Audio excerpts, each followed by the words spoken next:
Hello बच्चों, आप सभी का city heart public school Barabanki के यूट्यूब चैनल पर स्वागत है। फर्स्ट क्लास में बच्चों आइए देखते हैं कविता का क्या नाम है। देवों को भी प्यारा देश। कविता का नाम है देवों को भी प्यारा देश। बच्चों, अपने देश का नाम तो हर किसी को पता है, आप सबको भी पता होगा। हमारे देश का नाम भारत देश है। और हमारी ये जो डॉक्टर गीता रानी, ये इस कविता की कवियत्री जो हैं, जिन्होंने ये कविता लिखी है, उन्होंने देश की विशेषताओं को कविता के माध्यम से समझाने का प्रयास किया है। ये आइए देखते हैं क्या है इस कविता में। कितनी सुंदर है देश की धरती, कितनी उज्जवल कितनी पावन। इसमें भांति भांति के मौसम, सर्दी गर्मी पतझड़ सावन। भारत देश में हम जन्मे हैं, यह सौभाग्य हमारा है। इसमें आकर रहना लगता देवों को भी प्यारा है। इससे हमको सच्चा प्यार, हम इसको आज़ाद रखें, कभी गुलाम न बनने दें।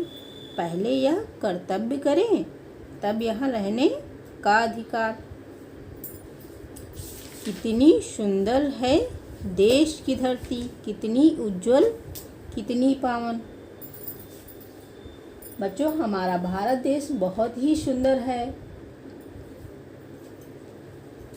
और बच्चों, पता है सुंदर क्यों ना हो? क्योंकि यहाँ पर कहीं पर बहुत ऊंचे ऊंचे पहाड़ हैं, तो कहीं बर्फ़ से ढकी हुई बहुत ऊंची ऊंची चोटियाँ हैं, और कहीं पर खेती योग्य भूमि है। मतलब कि हर तरह के मौसम और हर तरह की जगह हमारे भारत देश में मिलेगी।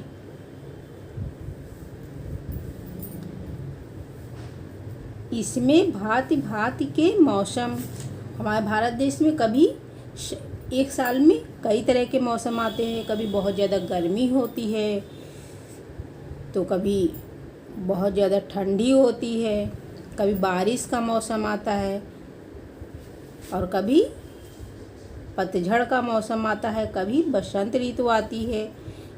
बसंत ऋतु में क्या होता है? सारे पेड़ों में नई नई पत्तियाँ आ जाती हैं, पेड़ों में फूल आ जाते हैं। तो हमारे भारत देश में मतलब कि हर तरह के मौसम, तरह तरह के मौसम होते हैं। भारत देश में हम जन्मे हैं, यह सौभाग्य हमारा है।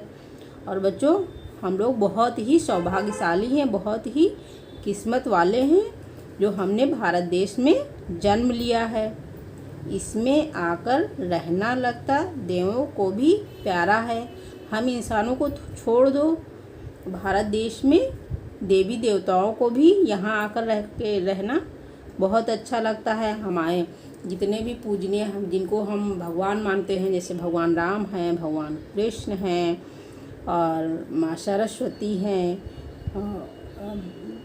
हनुमान जी हैं, जो लोग जिसको भी मानते हैं, जिस भगवान को मानते हैं, सबके मंदिर हमारे भारत देश में मिलेंगे।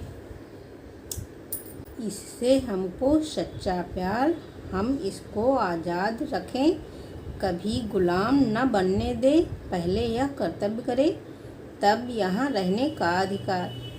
बच्चों, जितना प्यार हम अपने मम्मी पापा से करते हैं, अपनों से करते हैं, अपने भाई बहन से करते हैं, उससे कहीं ज़्यादा प्यार हमें अपने भारत देश से करना चाहिए। और हमें अपने भारत देश को सदैव आज़ाद रखना है, कभी गुलाम नहीं बनने देना है। मान लो कोई आकर के आपके देश पे आक्रमण करे और आपके देश को मतलब कि गुलाम बनाए, तो हमें क्या करना चाहिए? उस समय हमें अपने प्राणों, धन दौलत को तो छोड़ दो, अपने प्राणों तक की परवाह न करके हमें अपने देश के लिए जी जान से लड़ना है। जब हम यह कर्तव्य करेंगे, तभी हमें यहाँ रहने का अधिकार मिलेगा। तभी हमें यहाँ रहने का अधिकार है। आइए देखते हैं इसमें क्वेश्चन आंसर क्या है। ये क्या है? शब्द अर्थ। शब्द अर्थ मीन्स वर्ड मीनिंग। धरती, धरती मीन्स क्या होता है? पृथ्वी। पावन मीन्स पवित्र। उज्ज्वल मीन्स प्रकाशित। ये क्या है? ये वर्ड मीनिंग है। आइए देखते हैं नीचे क्या है। अभ्यास माला। पाठ ज्ञान। सही विकल्प पर टिक लगाइए। 2 विकल्प दिए हैं, एक सही है एक गलत। सही को टिक करना है। आइए रीड करते हैं। का में क्या है? कविता में देश की धरती को कहा गया है धूसर या पावन। कविता में देश की धरती को पावन कहा गया है, हमें पावन को टिक करना है। देश को क्या ना बनने दे? गुलाम या फिर आज़ाद। देश को गुलाम नहीं बनने देना है, इसलिए गुलाम को टिक करना है। भारत भूमि पर आकर रहना चाहते हैं। भारत भूमि पर कौन आकर रहना चाहता है? रूसी या फिर देव। भारत भूमि पर देव आकर रहना चाहते हैं, इसलिए हमें देव को टिक करना है। हमारा सौभाग्य है। हमारा क्या सौभाग्य है बच्चों? भारत देश में जन्म ना लेना या फिर भारत देश में जन्म लेना। हमारा सौभाग्य है भारत में जन्म लेना, इसलिए हम इसको टिक करेंगे। नीचे देखते हैं नंबर 2 में क्या है। क्वेश्चन आंसर है। निम्नलिखित प्रश्नों के उत्तर लिखिए। यहाँ पर क्वेश्चन है, उसके उत्तर हमें लिखने हैं। या मैंने चार्ट में इसके उत्तर लिखे भी हैं पेंसिल से। देखते हैं क्वेश्चन क्या है। भारत भूमि पर कौन कौन से मौसम आते हैं? आपको क्या लिखना है? यहाँ मैंने शॉर्ट में लिखा है, आपको इसके आगे भारत भूमि लगा देना है। भारत भूमि पर सर्दी, गर्मी, पतझड़, सावन मौसम आते हैं। नेक्स्ट पेज में देखते हैं बच्चों। हमारा क्या सौभाग्य है? भारत देश में जन्म लेना हमारा सौभाग्य है। देव को भी कहाँ आकर रहना अच्छा लगता है? देवों को भी भारत देश में आकर रहना अच्छा लगता है। हमें यहाँ रहने का अधिकार किस दशा में मिलेगा? जब हम अपने भारत देश को आज़ाद रखेंगे तब हमें यहाँ रहने का अधिकार मिलेगा। नीचे क्या है? भाषा ज्ञान। पढ़िए और समझिए। ये एक एक लाइन को हमें पढ़ना है और समझना है। पावन, पुनीत, पवित्र। पावन का मीनिंग क्या होता है? पवित्र। पुनीत का मीनिंग क्या होता है? पवित्र या फिर पावन। इन सब के मीनिंग एक ही हैं। तीनों के मीनिंग एक ही हैं। चाहे इसको इससे पुनीत का मतलब पावन, पुनीत का मतलब पवित्र, कुछ भी कह सकते हो। आइए दूसरी लाइन देखते हैं। खा में धरती, भू, पृथ्वी। धरती को हम भू भी कह सकते हैं और पृथ्वी भी कह सकते हैं। आज़ाद, स्वतंत्र, स्वाधीन। आज़ाद मीन्स स्वतंत्र, स्वाधीन। भारत, भारत, आर्यावर्त, हिंदुस्तान। भारत को हम आर्यावर्त भी कह सकते हैं और हिंदुस्तान भी कह सकते हैं। इन शब्दों को बच्चों हम क्या कह सकते हैं? पर्यायवाची या फिर समानार्थी शब्द भी कह सकते हैं। समानार्थी या पर्यायवाची शब्द वह शब्द होते हैं एक ही वर्ड के कई, जहाँ पर एक ही वर्ड के कई मतलब की मीनिंग निकले, उसे हम क्या कहेंगे? पर्यायवाची या समानार्थी शब्द कह सकते हैं। ये देखिए लिखा भी है। ऊपर दिए गए प्रत्येक पंक्ति के सभी शब्द समान अर्थ रखते हैं, इसलिए इन्हें समानार्थी या पर्यायवाची शब्द भी कहते हैं। नीचे दिया है, इन पंक्तियों में से अपनी मर्जी से एक एक शब्द चुनिए और उसे अपने वाक्यों में प्रयोग कीजिए। इसमें से हमें 3 पंक्ति में 1, 2, 3 वर्ड दिए हैं। इसमें से हमें कोई भी एक वर्ड यहाँ लिखना है, फिर उसको वाक्य में प्रयोग करना है। जैसे सबसे पहले हम क्या लिखते हैं? यहाँ पर पावन लिखते हैं। चलिए पहला ये इस लाइन की सारे शब्द एक एक करके हम चारों में का, खा, गा, घा में लिखते हैं। तो सबसे पहले हम यहाँ क्या लिखेंगे? पावन। जब यहाँ पावन लिखेंगे तो यहाँ पर हमें क्या लिखना है? वह। आइए नेक्स्ट पेज में देखते हैं। यहाँ पर बच्चों हम क्या लिखेंगे? आज़ाद। और आज़ाद को हम वाक्य में प्रयोग करेंगे तो क्या लिखेंगे? हम अपने देश को आज़ाद रखेंगे। यहाँ हम भारत लिखेंगे तो यहाँ क्या लिख देंगे, हमारा भारत देश बहुत ही सुंदर है। नीचे देखते हैं नंबर 3 में क्या है, विलोम शब्द लिखिए। विलोम शब्द मतलब कि वह शब्द होते हैं किसी शब्द का उल्टा अर्थ विलोम शब्द कहलाता है।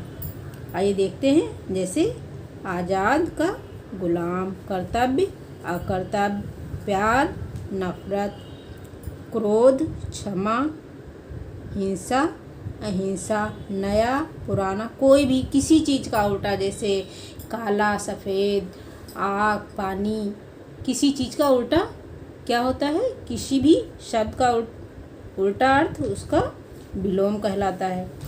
आइए देखते हैं नंबर 4 में क्या है, नए नए शब्द बनाइए।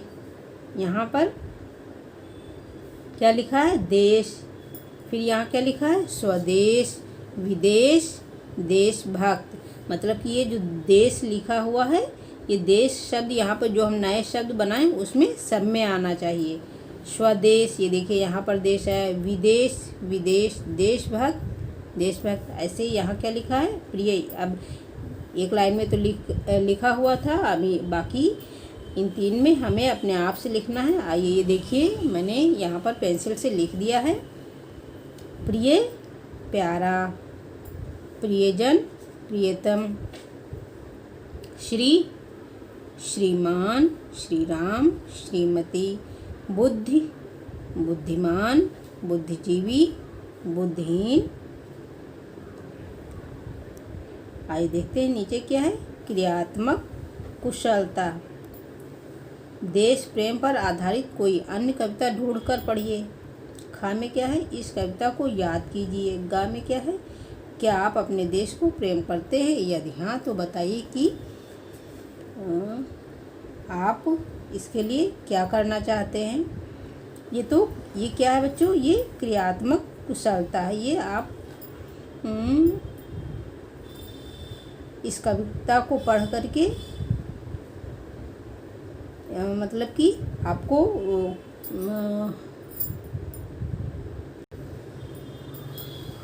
आइए यहाँ पर देखते हैं क्या है, क्रियात्मक कुशलता।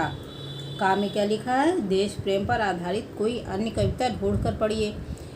ये हमारी जो कविता क्या थी, ये क्या थी, ये देश प्रेम पर देशभक्ति की कविता थी। ऐसी ही कविता बच्चों आप लोग कोई किसी और बुक में आपको मिले तो उसे भी पढ़ना।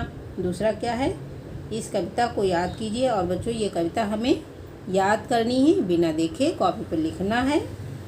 गा में क्या है, क्या आप अपने देश को प्रेम करते हैं, यदि हाँ तो बताइए कि आप इसके लिए क्या करना चाहते हैं। अपने देश को तो बच्चों प्रेम हर कोई करता है। तो आप लोगों का ये लेसन कंप्लीट हो गया है।